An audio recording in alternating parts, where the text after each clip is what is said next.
Assalamu alaikum. So we are going to start chapter 5 MATLAB. MATLAB जैसे कि आपको इस वक्त स्क्रीन पे नज़र आ रहा होगा एक आइकन जो कि MATLAB सॉफ्टवेयर का आइकन है और उसके साथ आपको चैप्टर का नेम नज़र आ रहा है which is matrix laboratory. So MATLAB is originated from matrix laboratory. तो जैसे कि नाम से वाज़ेह है कि इसमें हम मैट्रिक्स के साथ काम करेंगे. मैट्रिक्स का वर्ड क्यों यूज़ किया गया है, इसमें कोई और लफ्ज़ भी यूज़ किया जा सकता था, तो उसको हम एक मिसाल से समझते हैं कि why the word matrix has been used here instead of any other word in context to numbers. Okay. So consider an example. We have a number 1. We have a vector, let's say 2i plus 3j minus 4k and we have a matrix, for example 1, 2, 3, 4. So these are 3 different type of stuff which we encounter in our daily life in mathematics especially. तो अगर मैं इसको यूं consider करूं तो ये मेरे पास क्या है, एक 1 by 1 ऑर्डर का मैट्रिक्स है.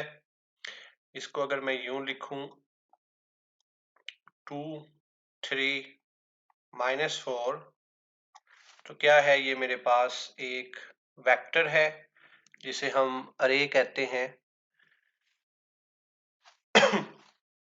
और इसका ऑर्डर क्या है 1 मल्टीप्लाई बाय 3 और ये हमारे पास 2 by 2 की एक मैट्रिक्स है.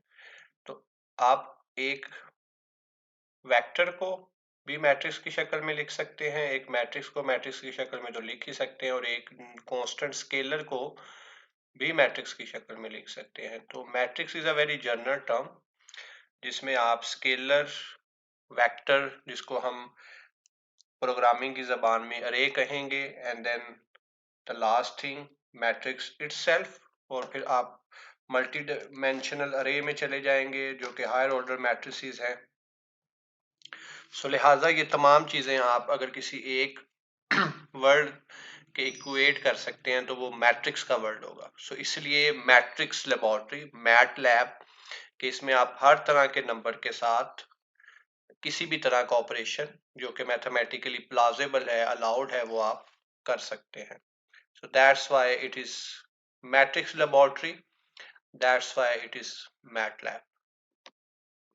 ओके, यहाँ से हम स्टार्ट करते हैं. MATLAB is a high level programming language that is useful technical computing, data analysis and visualization. आप इसे कंप्यूटिंग कर सकते हैं, डाटा एनालिसिस कर सकते हैं. One of the most favorable thing you can do with MATLAB, and then you can also visualize it. तो अगर हम MATLAB को एक कैलकुलेटर लें तो आम कैलकुलेटर और MATLAB में सबसे बड़ा फर्क यही होगा कि इसमें आप विजुलाइज कर सकते हैं. स्पेशली फिजिक्स और मैथ के पॉइंट ऑफ व्यू से आप ग्राफ्स को विजुलाइज कर सकते हैं, आप सिमुलेशन बनाकर उनको विजुलाइज कर सकते हैं. मैटलैब जो है वो मैथवर्क्स का एक इनिशिएटिव है और ये फर्स्ट रिलीज 1980s में हुआ और ये पेड सॉफ्टवेयर है. यू हैव टू पे फॉर इट्स लाइसेंस. इन्हें हम इंजीनियरिंग में, फिजिक्स में, फाइनेंस में और एजुकेशन में आप teaching of subjects, for example quantum mechanics और maybe some course of mathematics, अगर आप उसे अच्छे से समझाना चाह रहे हैं, बच्चों को विजुलाइज करवाना चाह रहे हैं, आप मैट्रिसेस का कोई कोर्स पढ़ा रहे हैं और आप बच्चों को मल्टीप्लाई और इनवर्स, ग्रामर रूल, इस जैसी चीज़ों को क्विकली बताना चाह रहे हैं क्योंकि अगर आप सॉल्व करेंगे तो आपको टाइम लगेगा. तो MATLAB is a very famous tool for that. इसमें आप जो चीज़ पढ़ा रहे हैं उसको विजुलाइज करवा सकते हैं, उसको क्विकली एग्जीक्यूट करवा सकते हैं और वो कॉन्सेप्ट जो कि थ्योरेटिकली समझाना पॉसिबल नहीं, उसको आप रियल टाइम कैलकुलेशन के साथ, रियल टाइम विजुलाइजेशन के साथ समझा सकते हैं. Advantage of MATLAB include ease of use, आसानी से आप इस्तेमाल कर सकते हैं। ग्राफिकल यूजर इंटरफेस है, लाइब्रेरीज हैं, बिल्ट इन फंक्शंस हैं जिसकी वजह से बहुत सारे कॉम्प्लेक्स फंक्शंस आप बड़ी आसानी से कर सकते हैं। फॉर एग्जांपल, अगर मैं एक एग्जांपल दूं, जस्ट फॉर कंसीडरिंग कि आप को फिलहाल पता है कि ये क्या हो रहा है, so I am just writing a matrix here, जिसको आप यूँ विजुलाइज कर सकते हैं। ये हम आगे कोर्स में जाके देखेंगे कि ये किस तरह लिखा गया। अब अगर आपने इन्वर्स निकालना है और आपको पता है इन्वर्स निकालना एक टीडीएस काम है, अगर हम क्रैमर रूल यूज करें क्रैमर रूल से आप इन्वर्स की मदद से आगे सॉल्व कर सकते हैं। इन्वर्जन मेथड से आप सॉल्व कर सकते हैं। दोनों में आपको पहले डिटर्मिनेंट चाहिए, इन्वर्स चाहिए। तो अगर फॉर एग्जांपल हम डिटर्मिनेंट की बात करें, तो आपको अगर डिटर्मिनेंट चाहिए तो what you need to write, you just need to write B is equal to determinant of A. तो ये उसका कोई डिटर्मिनेंट उन्होंने एनालाइज करने की कोशिश की है, it's just for the sake of example. So इसकी अथेंटिसिटी पे अभी जाने की ज़रूरत नहीं है। मुझे इन्वर्स चाहिए, c is equal to I N V into A, तो यहाँ से मेरे पास इन्वर्स आ जाएगा। Again it's a badly scaled matrix, लेकिन हम जस्ट एग्जांपल के तौर पे ले रहे हैं, तो कोई परेशानी वाली बात नहीं है। इसी तरह अगर मुझे मज़ीद इसमें कोई प्रैक्टिस करनी है, तो I will start it from top again. मैं ए लिखता हूँ, जस्ट एक हल्का सा निशान लगाता हूँ, और जब मैं इंटर करूंगा तो उसने क्या कर दिया, बेसिकली उसका ट्रांसपोज ले लिया। सो बाय जस्ट सिंपली एक सिंबल के साथ आपने उसका ट्रांसपोज ले लिया। So it's a very powerful calculator, जिसमें आपको जस्ट उस कैलकुलेटर की कमांड्स को सीखना है कि कौन सी कमांड से कौन सा फंक्शन आएगा, और that will be more than enough. Okay, so ये जो आपको इधर नजर आ रहा है, इट्स बेसिकली मैटलैब इंटरफेस। इसको मैं आपको, जो कि जूम है,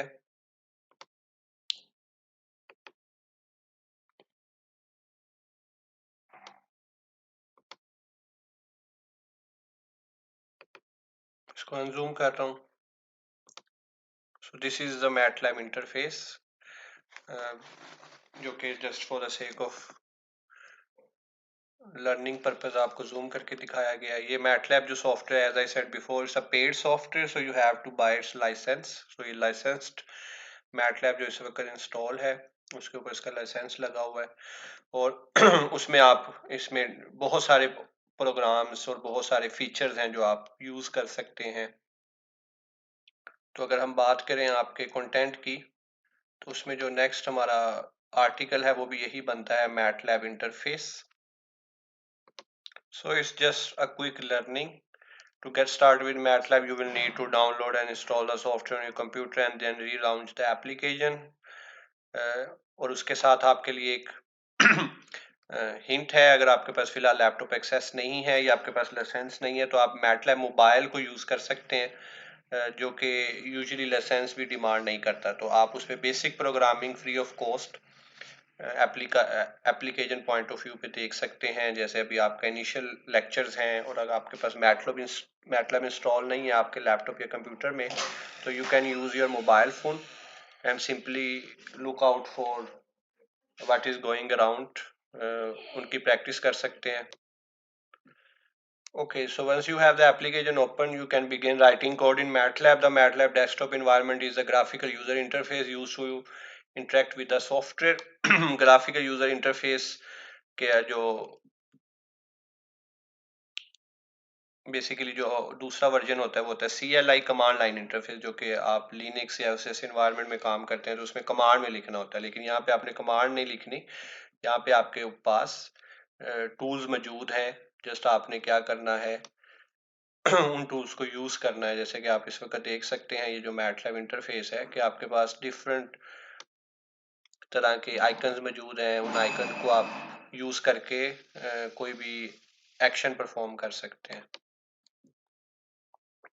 The major component of MATLAB interface as shown in figure 5.1. तो ये आपके पास फिगर 5.1 है जो कि उसी की तरह ही है जो कि आपको दिखाया जा रहा है। तो इसमें आपके पास ये ऊपर एक्शन मेन्यू है, करंट फोल्डर है कि आप किस फोल्डर में काम कर रहे हैं, ये वर्क स्पेस है, आपके पास कौन से वेरिएबल्स हैं, और कमांड विंडो जिसके अंदर आप काम कर रहे होंगे या जिसके ऊपर आपकी आउटपुट शो हो रही होगी। बेसिकली ये आउटपुट है फॉर जनरल पर्पस या क्विक अंडरस्टैंडिंग। हम अपनी इनपुट भी इधर दे रहे होंगे लेकिन इट्स नॉट रिक्वायर्ड और it's not recommended way. Input आपको जो है वो स्क्रिप्ट फाइल में देनी चाहिए और इधर आउटपुट के लिए आप इसे विजुलाइज कर सकते हैं। सो यू हैव कमांड विंडो, जैसे कि आपको दिखाया गया कि इधर आपको आउटपुट शो होगी, इधर आप for the sake of convenience input processing भी कर सकते हैं। जैसे अभी मैंने एक मैट्रिक्स ली और उसका मैंने ट्रांसपोज लिया, इनवर्स लिया। वर्क स्पेस, यहाँ पे आपके तमाम वेरिएबल्स शो होंगे कि आप किन किन वेरिएबल्स के साथ खेल रहे हैं और हर वेरिएबल का ऑर्डर क्या है, क्योंकि मैट्रिक्स है तो उसका मैट्रिक्स ऑर्डर क्या है, कितनी रोज है, कितनी कॉलम है। करंट फोल्डर है कि आप किस फोल्डर में काम कर रहे हैं। जब भी आपने डाटा एनालिसिस करना है तो जिस फाइल में आपका डाटा मौजूद है, एक्सेल की फाइल में 1000 × 10,000 रोज इंटू कॉलम्स, वो उस फोल्डर में होनी चाहिए जिस फोल्डर में ये शो हो रहा है क्योंकि यहाँ से वो फिर फाइल रीड करेगा। आप कोई डिजिटल इमेज प्रोसेसिंग कर रहे हैं तो आपकी इमेज भी इसी फोल्डर में होनी चाहिए जो यहाँ पे ओपन है। सो करंट फोल्डर से मुराद वो फोल्डर है जिसके अंदर आपकी डाटा एनालिसिस की फाइल पड़ी है, वो कोई इमेज है या एक्सेल फाइल है या व्हाट्सएवर कोई भी फाइल है, तो इस फोल्डर में होगी तो वो रीड करेगा, otherwise he will say the file is not in path, तो it should be the path. And then we have the action menu. Action menu में just like Word, Excel, PowerPoint, आपके पास different तरह के menus हैं। उन menus की base पे आप डिफरेंट तरह के काम कर सकते हैं, जैसे होम है, प्लॉट्स हैं, एप्लीकेशंस हैं, उसी के अंदर आपके ऐड ऑन के ऑप्शन हैं, डाटा इंपोर्ट के ऑप्शन है, फाइल सेव करने के ऑप्शन है, स्क्रिप्ट ओपन करने के ऑप्शन है, बहुत सारे ऑप्शन इसके अंदर मौजूद हैं जैसे कि वर्ड, एक्सेल, पावर पॉइंट में आपने देखे हुए हैं। तो इसकी बेस पे यही GUI है, ग्राफिकल यूजर इंटरफेस, जो आपको असिस्ट करेगा बहुत ज्यादा। And then we have the editor version, जो कि मैंने अभी थोड़ी देर पहले बताया कि आपको रिकमेंडेड यही है कि आपका प्रोग्राम एडिटर के अंदर बने।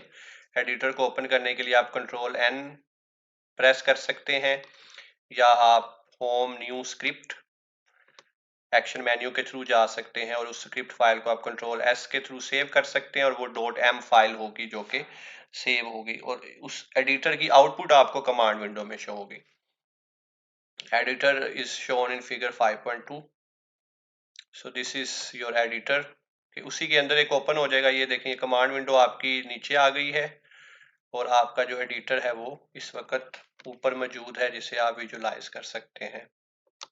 ये जो नीचे वाला हिस्सा है ये अब आपका कमांड विंडो को शो कर रहा है, ये वाला जो कि पहले आपके पास एक लार्ज बॉक्स में था, और ऊपर वाला जो आपके पास है वो आपका एडिटर है और बाकी उसी तरह विंडोज आपकी मौजूद है।